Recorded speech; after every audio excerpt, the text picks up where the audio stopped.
उदगीर उपजिल्हाधिकारी कार्यालयासमोर मागील 2 दिवसापासून आमरण उपोषण सुरू आहे।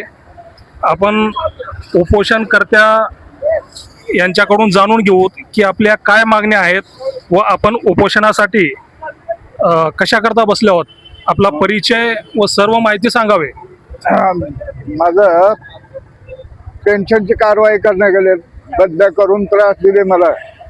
मी विक्रीची ट्रेनिंग घेतलं होतं, तर ते त्यांना देखवलं नाही, तर ते रद्द करून मला इकडे उत्पादनामध्ये पाठवले। उत्पादनामध्ये पाठवले तर इथं आल्यावर माझं काम मला द्या म्हणलो। 1 वर्ष काम करू दिले, ते पुन्हा अंतर्गत बदल्या करून त्रास दिले। ऑफिसमध्ये डोकं फोडून औषधा बदली केली।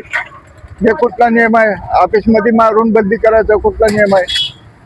तर मग तिथं गेलो तर त्यानं म्हणलं रिड्यू कुठं आहे, इथून हे रिड्यू केले आणि तिकडे गेलं तर त्यानं जॉईन केले, म्हणून नाईलाजानं मला कोर्टात जावं लागलं। कोर्टात गेलं तर कोर्टानं मला ताबडतोब स्टे दिलं। अगोदर जे काम करत होतो तेच काम करा म्हणून स्टे दिला, तर ह्यांनी त्या स्टेलाही मानलं नाही, हजर केलं नाही।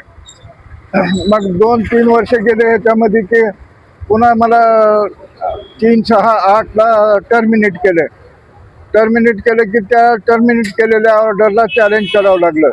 त्याचा निकाल लागला 13 मध्ये लागला, 50% पगार द्या, कामावर घ्या म्हणून।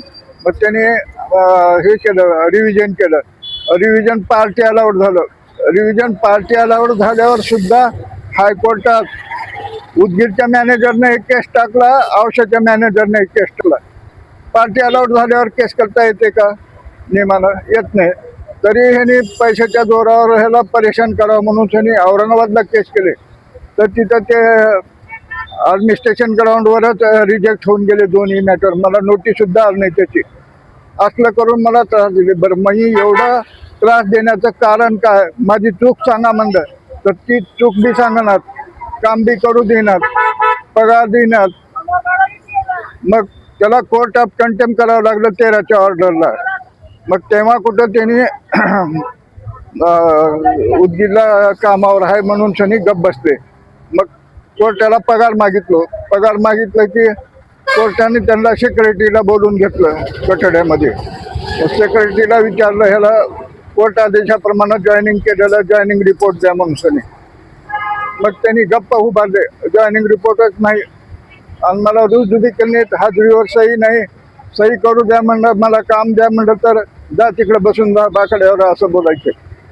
मग कोर्टानं दंड लावून पुढची तारीख की बाहेर आले की मला लेटर पॅडवर एक पत्र दिले आणि नांदेडला जाऊन रुजू रिपोर्ट आणा म्हणून। नांदेडला जाऊन रुजू रिपोर्ट आणलो, कोर्टात सादर केलो आणि पगार द्या म्हणून याचिका दाखल केलो। मग त्याचा निकाल लागला 16 मध्ये लागला तर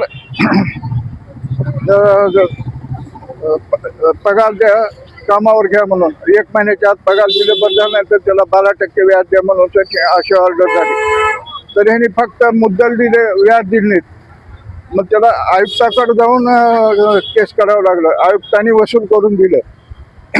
ते वसूल झाल्यावर पुढचा पगार द्या म्हणून मॅटर टाकलं। मग त्याचा निकाल लागला 22 मध्ये। मग 22 मध्ये आता सध्या तुमची मुख्य मागणी काय आहे? आता सध्या तुमची मुख्य काय मागणी आहे? आता माझी पेन्शनची कारवाई करणार, मला सेवा संपल्याचं पत्र देणार। माझी सेवा कधी संपल्या म्हणलं तर 23 मध्ये पत्र तयार केल्यात आणि 2015 मध्ये तुला सस्पेंड केलं म्हणून आणि पगार दिले ऑक्टोबर 17 पर्यंत। आणि SP कडं पैसे भरून माझं घर क्वार्टर खाली करून घेतले। मग आता तुम्ही प्रशासनाकडे काय मागणी करता नेमकं? आता माझी पेन्शनची कारवाई करावं, माझं राहिलेलं सगळं ग्रॅच्युटी फंड सगळं द्यावं। कोर्टातून पगार दिलेत मला, पण माझी प्रॉव्हिडंट फंडाची रक्कमच भरली नाही।